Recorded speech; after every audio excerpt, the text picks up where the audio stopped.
Hello दोस्तों, कैसे हैं आप सभी। मैं मनदीप स्वागत करता हूं आपका हमारे YouTube channel study with Mandeep में। तो देखिए दोस्तों, जैसे कि हमने हमारी एनसीईआरटी की साइंस की सीरीज स्टार्ट कर रखी है। उसके अंदर हमारा 7th क्लास के अंदर आज 8th लेसन है जिसका नाम है मृदा। तो देखिए दोस्तों, पहले तो हम इसके जो एनसीईआरटी के जो फैक्ट हैं, एनसीईआरटी के अंदर जो इसकी महत्वपूर्ण बातें हैं वे डिस्कस करेंगे। उसके बाद हम इसके जो एमसीक्यू क्वेश्चंस हैं वे डिस्कस करेंगे। तो देखिए दोस्तों, अगर आप पहली बार हमारे चैनल पर विजिट कर रहे हैं तो इसे सब्सक्राइब जरूर कीजिए और अपने दोस्तों के साथ शेयर कीजिए। तो देखिए दोस्तों, अब हम अपना लेसन शुरू करते हैं। मृदा क्या होती है दोस्तों। मृदा ये एक सबसे महत्वपूर्ण प्राकृतिक संसाधन है। प्राकृतिक संसाधन क्या होते हैं दोस्तों, वे संसाधन जो हमें प्रकृति से प्राप्त होते हैं। तो मृदा क्या है, एक महत्वपूर्ण प्राकृतिक संसाधन है। पॉलीथीन की थैलियाँ और प्लास्टिक मृदा को प्रदूषित करते हैं। मतलब क्या है दोस्तों, जो पॉलीथीन की थैलियाँ और प्लास्टिक हैं जो ये मृदा के अंदर, मिट्टी के अंदर जो चले जाते हैं, ये क्या करते हैं, इसको प्रदूषित करते हैं, उपजाऊ शक्ति कम कर देते हैं। मृदा में रहने वाले जीवों को भी हानि पहुंचाते हैं। मतलब जो प्लास्टिक की थैलियाँ और प्लास्टिक है वो क्या करते हैं, जो मृदा की उपजाऊ शक्ति को कम करते हैं और मृदा के अंदर रहने वाले जीवों को भी हानि पहुंचाते हैं। आगे देखिए दोस्तों, आगे है मृदा परिच्छेदिका या प्रोफाइल। ये है इसकी परतों के बारे में बता रहा है दोस्तों। मृदा परिच्छेदिका या प्रोफाइल क्या होती हैं, ये मृदा की परतें होती हैं, उसकी कितनी परतें हैं, किस तरह, इसके बारे में हम पढ़ेंगे। मृदा में उपस्थित सड़े गले पदार्थ, जैव पदार्थ क्या कहलाते हैं, अयूमस। मतलब ये एक इम्पोर्टेंट है, ये पार्ट आपको लेसन के अंदर काफ़ी बार देखने को मिलेगा कि अयूम्स क्या होते हैं। ये जो सड़े गले पदार्थ नहीं होते, जैसे कि पेड़ों के पत्ते या जो कुछ भी अन्य जो सड़े गले पदार्थ मिट्टी के अंदर मिल जाते हैं और ये मिट्टी के अंदर मिलकर मिट्टी की उपजाऊ शक्ति बढ़ाते हैं, तो इन्हें क्या कहते हैं, अयूम्स। अयूम्स क्या होते हैं, सड़े गले जैव पदार्थ अयूम्स कहलाते हैं। तो आगे देखिए दोस्तों, अपक्षय क्या होता है। पवन जल और जलवायु की क्रिया से सैलों के टूटने पर मृदा का निर्माण होता है। मतलब क्या है ये, जब पवन जल और जलवायु की जब क्रिया होती है तो उससे सैल टूट कर, मतलब कि जो चट्टान है या जो हमारे पृथ्वी के अंदर जो सैलें होती हैं उनसे टूट कर, मतलब छोटे छोटे टुकड़ों में टूट कर मृदा का निर्माण होता है। इस प्रक्रिया क्या कहलाती है, अपक्षय। मतलब कि पवन मतलब हवा, जल और जलवायु की क्रिया के कारण चट्टानों सैलों से के टूटने पर मृदा का जो निर्माण होता है उस प्रक्रिया क्या कहते हैं, अपक्षय कहते हैं। आगे देखिए दोस्तों, मृदा की प्रकृति उन सैलों पर निर्भर करती है जिससे उसका निर्माण हुआ है और उन वनस्पतियों की किस्मों पर भी निर्भर करती है जिसमें जो उसमें उगती। मतलब ये क्या कहना चाह रहा है दोस्तों, ये कहना चाह रहा है कि मृदा की जो प्रकृति है वो किस पर निर्भर करती है। मृदा कैसी होगी, बालू होगी या दोमटी होगी, या कैसा उसकी जो प्रकृति होगी वो किस पर निर्भर करेगी, वो प्रकृति उसकी उन चट्टानों पर निर्भर करेगी जिससे मृदा का निर्माण हुआ है, और उन पौधों पर भी निर्भर करेगी जो पौधे मृदा के अंदर उगते हैं। ठीक है दोस्तों, आगे देखिए, मृदा की विभिन्न परतों से गुजरती हुई ऊर्ध्वाधर काट मृदा परिच्छेदिका कहलाती है। जैसे कि हमने बताया था कि मृदा परिच्छेदिका क्या होती है। मृदा की जो परतें, मृदा जैसे कि देखिए, ये मृदा की ए परत होगी, ये मृदा की बी परत, जो इन परतों के बीच की जो ऊर्ध्वाधर काट है उसे क्या कहते हैं, परिच्छेदिका। आगे देखिए दोस्तों, संस्तर स्थितियाँ, प्रत्येक परत स्पर्श, गठन, रंग, गहराई और रासायनिक संगठन में भिन्न होती है। ये प्रत्येक संस्तर स्थितियाँ कहलाती है। मतलब क्या है, जैसे कि हमने ये चित्र के अंदर बना रखा है, ये ऊपर जो हमारी मिट्टी है और उसके ऊपर ये पेड़ पौधे लगे हुए हैं और नीचे है हमारी संस्तरे, मतलब कि परत ए और दूसरी क्या है, परत बी। तो ये जो मिट्टी की परतें इन्हें क्या कहते हैं, संस्तर। आगे देखिए, ह्यूमस मृदा को उर्वरक बनाता है और पादपों को पोषण प्रदान करता है। जैसे कि हमने पहले पढ़ा था, ह्यूमस क्या होते हैं, प्रकृति के अंदर मतलब कि मिट्टी के अंदर सड़े गले जीवों के कारण जो बनते हैं उसे क्या कहते हैं, ह्यूमस। और ये क्या करते हैं, मिट्टी की उर्वरता को बढ़ा देते हैं और पादपों को क्या करते हैं, पोषण प्रदान करते हैं। आगे देखिए दोस्तों, संस्तर स्थिति ए को ही शीर्ष मृदा कहते हैं। शीर्ष मृदा कर्मियों, मतलब कि क्या है, संस्तर स्थिति ए क्या है, जो इसकी पहली जो धरती की जो परत है पृथ्वी की, वो क्या कहलाती है, मिट्टी की संस्तर स्थिति। ये किसके लिए अच्छी होती है, चकचुंदरों के लिए, कृंतकों के लिए, भृंगों के लिए और अन्य जीवों के आवास के लिए ये अच्छी मानी जाती है। आगे देखिए दोस्तों, शीर्ष मृदा के नीचे की परत अयुम्स मतलब जो शीर्ष मृदा है, जो पहली परत है, उसके जो नीचे की परत होती है उसके अंदर अह्यूमस कम होते हैं लेकिन खनिज अधिक होते हैं। मतलब कि क्या होता है, जो सड़े गले जो पदार्थ हैं अह्यूमस वे कम होते हैं लेकिन खनिज अधिक होते हैं। ये परत सामान्यतः कठोर और अधिक सहत होती है। मतलब ये जो पदार्थ, जो शीर्ष मृदा के जो नीचे वाली जो परत है संस्तर बी, ये कठोर होती है और इसके अंदर ह्यूम्स कम होते हैं लेकिन खनिज अधिक होते हैं और इसे संस्तर स्थिति बी या मध्यस्थ कहलाती है, ये जो परत है। आगे देखिए दोस्तों, तीसरी परत क्या है, संस्तर स्थिति सी कहलाती है, जो दरारों और विद्रोह युक्त शैलों से बनी होती है। मतलब ये जो तीसरी जो परत है मिट्टी की, पहली होगी ऊपर हमारी संस्तर स्थिति ए, दूसरी होगी संस्तर स्थिति बी और ये तीसरी जो है ये संस्तर स्थिति सी। ये तो कृंतकों और इनके लिए अच्छी होती है, मतलब बरंदकों और अन्य जीवों के लिए। इसके अंदर क्या होता है, अह्यूम्स ज़्यादा होते हैं। सेकंड जो है इसके अंदर अह्यूम्स कम होते हैं लेकिन लवण ज़्यादा होते हैं। जो थर्ड है ये किससे बनी हुई होती है, ये विद्रोह युक्त, मतलब कि छोटे छोटे ऐसे कण जो मतलब चट्टान टाइप के जो कण होते हैं उनसे ये बनी होती है। तो आगे देखिए दोस्तों, मृदा कितने प्रकार की होती है और कैसे कैसे ये मृदा बनती है। तो मृदा सेल कणों और अह्यूम्स का मिश्रण मृदा कहलाता है। मतलब अह्यूम्स क्या था, जो सड़े गले जो जीव हैं वे मृदा के अंदर मिल जाते हैं, वे अह्यूम्स कहलाते हैं। तो सेल मृदा कैसे बनती है, जब पवन, जलवायु और जल सेलों से अभिक्रिया करके छोटे छोटे टुकड़ों में टूट जाते हैं तो उससे क्या होता है, मृदा का निर्माण होता है। तो देखिए दोस्तों, मृदा सेल कणों और अह्यूम्स का मिश्रण है। मतलब कि जो चट्टानों के जो सेल टूटे और प्लस में किसका, अह्यूम्स, H4 अह्यूम्स, S4 सेल, इनका ये क्या है, मिश्रण है। जीवाणु जैसे बैक्टीरिया, पादप मूल और केंचुए जैसे जीव भी मृदा के लिए महत्वपूर्ण अंग है। मतलब कि जो जीव हैं, बैक्टीरिया हो गया, केंचुआ हो गया और जो अन्य पादप के जो मतलब मूल है, जो पेड़ पौधों की जो जड़ें हैं, ये भी मृदा के लिए क्या है, महत्वपूर्ण अंग है मृदा के। तो आपको क्या समझ में आया दोस्तों, मृदा क्या होती है। मृदा सेलों और अह्यूम्स का जो मिश्रण है। सेल क्या होते हैं, सेल जैसे कि जो हमारी चट्टानें हैं उनसे जब टूट टूट कर जो छोटे छोटे कणों में आती हैं वो, और अह्यूम्स क्या होते हैं, जो सड़े गले जो पृथ्वी के अंदर है, जो जीव जंतु जो सड़े गले होते हैं वो क्या होते हैं, अह्यूम्स। और देखिए दोस्तों, अब आगे देखते हैं हम बलुई मृदा कैसी होती है। यदि मृदा में बड़े बड़े कणों का अनुपात अधिक हो, मतलब कि अगर मृदा के अंदर बड़े बड़े कण ज़्यादा होंगे तो वह मृदा कैसी कहलाएगी, बलुई मृदा कहलाएगी। और मृणमय मृदा कौन सी होगी, जिसके अंदर मतलब कि जो बारीक कण हैं, बारीक कणों का अनुपात अधिक होगा तो वह क्या कहलाएगी। अगर बड़े कण होंगे, मिट्टी के कण अगर बड़े होंगे तो वो कौन सी होगी, बलुई मृदा। अगर कण छोटे होंगे तो वो कौन सी होगी, मृणमय मृदा। और दोमटी मृदा क्या होगी, बड़े और छोटे कण दोनों लगभग समान मात्रा में, बड़े भी और छोटे भी समान मात्रा के अंदर होंगे तो कौन सी होगी, दोमटी मृदा। ठीक है दोस्तों, क्या समझ में आया। बलुई मृदा जिसके अंदर बड़े कणों का अनुपात अधिक हो, दोमटी मृदा। और मृणमय मृदा जिसके अंदर छोटे कणों का अनुपात अधिक हो, वो मृणमय मृदा। और दोमटी मृदा कौन सी होगी, जिसमें बड़े और छोटे दोनों का अनुपात सेम हो, वो कौन सी होगी, दोमटी मृदा। बलुई मृदा जिसके अंदर बड़े कणों का अनुपात अधिक हो। तो अब आगे देखिए दोस्तों, पादपों को उगाने के लिए सबसे अच्छी शीर्ष मृदा दोमट है।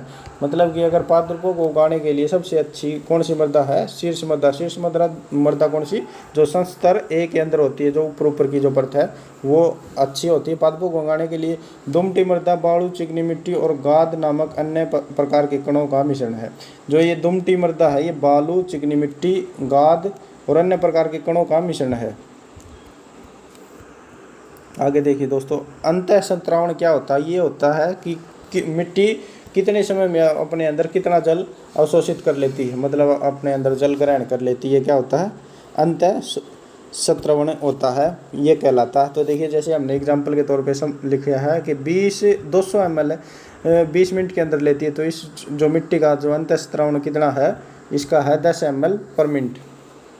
तो देखिए दोस्तों, मृणमय और दोमटी मृदा दोनों ही गेहूं और चने जैसी फसलों की खेती के लिए उपयुक्त होती है। ऐसी मृदा की जल धारण करने की क्षमता अच्छी होती है। मतलब क्या कह रहा है ये दोस्तों, जो मृणमय और दोमटी मृदा है ये गेहूं और चने की फसल के लिए अच्छी होती है। क्यों होती है ये अच्छी, क्योंकि इनकी जो जल धारण करने की क्षमता अधिक होती है। मृणमय और दोमटी मृदा गेहूं और और किसके लिए, चने के लिए अच्छी होती है। क्यों अच्छी होती है? क्योंकि इनके अंदर जल धारण करने की क्षमता अधिक होती है।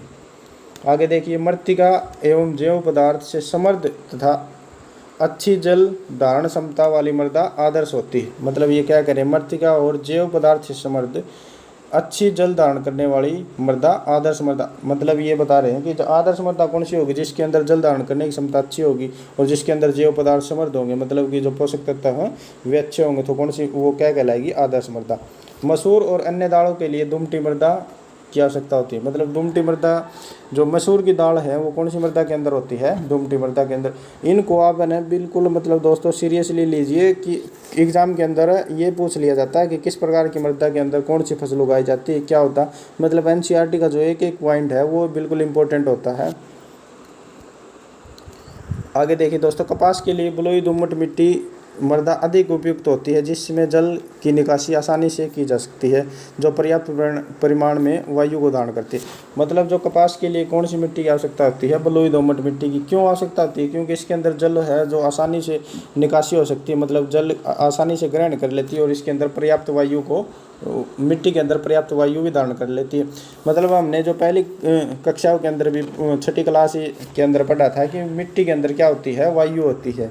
और इसका जो हमने ये जो प्रयोग करके बताया था कि मिट्टी के अंदर वायु कैसे होती है, सिद्ध किया था। मान लो कि ये हमने कोई बर्तन ले लिया, उसके अंदर हमने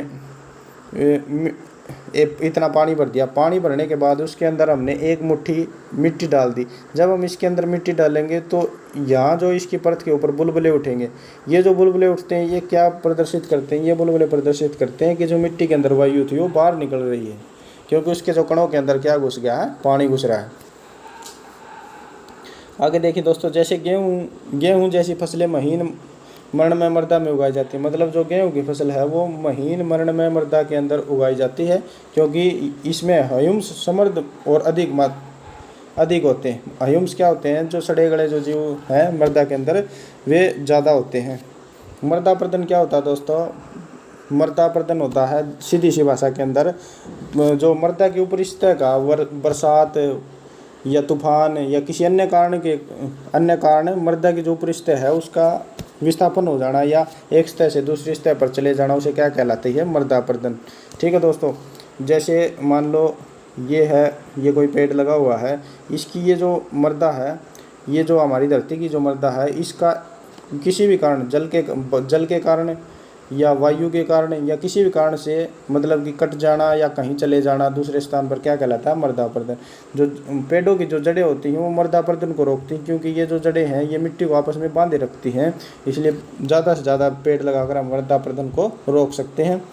मृत्तिका या चिकनी मिट्टी का उपयोग बर्तनों, खिलौनों और मूर्तियों को बनाने के लिए किया जाता है। तो देखिए दोस्तों, ये था हमारा लेसन और अब हम इसके MCQ क्वेश्चन डिस्कस करेंगे। देखिए दोस्तों, तो हमारा पहला क्वेश्चन है, मृदा किससे प्रदूषित होती है? पॉलीथीन की थैलियों से, प्लास्टिक से, रासायनिक एवं कीटनाशक दवाई से। उपरोक्त सभी से हमारी जो मृदा है वो क्या होती है, प्रदूषित होती है। आगे देखिए दोस्तों, मृदा किस लिए सहायक है? मृदा किसके लिए सहायक है? यह पादपों की जड़ों को दृढ़ता से सामने रखती है, यह जल तथा पोषक तत्वों की आपूर्ति की वृद्धि में सहायक है। ठीक है, यह अनेक जीवों का आवास है। उपरोक्त सभी, इसका भी क्या आंसर होगा, उपरोक्त सभी।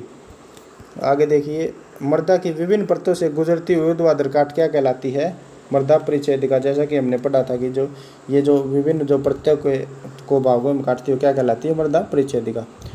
आगे देखिए, मृदा में उपस्थित सड़े गले जैव पदार्थ क्या कहलाते हैं? ह्यूमस। बिल्कुल भी कन्फ्यूजन नहीं होना चाहिए, क्योंकि एनसीईआरटी पढ़ने के बाद आपके जो बिल्कुल जितने भी क्वेश्चन हैं, चाहिए 100 क्वेश्चन बनाओ, 200 क्वेश्चन बनाओ, सारे क्लियर हो जाने चाहिए। मृदा प्रदन क्या है? तेज हवा, वनोन्मूलन, प्रवाही जल, मतलब किसी भी कारण मृदा का एक स्थान से दूसरे स्थान तक चला जाना। उपरोक्त सभी इसका आंसर होगा। संस्तर B स्थिति कैसी होती है? बताइए। खनिज अधिक होते हैं, अधिक कठोर व घनी होती है, इसमें ह्यूमस कम होते हैं। बिल्कुल सही। तो देखिए, जैसा आपने एनसीईआरटी पढ़ी तो अब आप इनका बिल्कुल आसानी से आंसर दे पा रहे हैं। मृदा परिच्छेदिका में सबसे नीचे वाली परत क्या कहलाती है? तो क्या कहलाती है सबसे नीचे? आधार सेल। ऊपर A, ऊपर वाली A, फिर B, फिर C और नीचे क्या होती है? आधार सेल।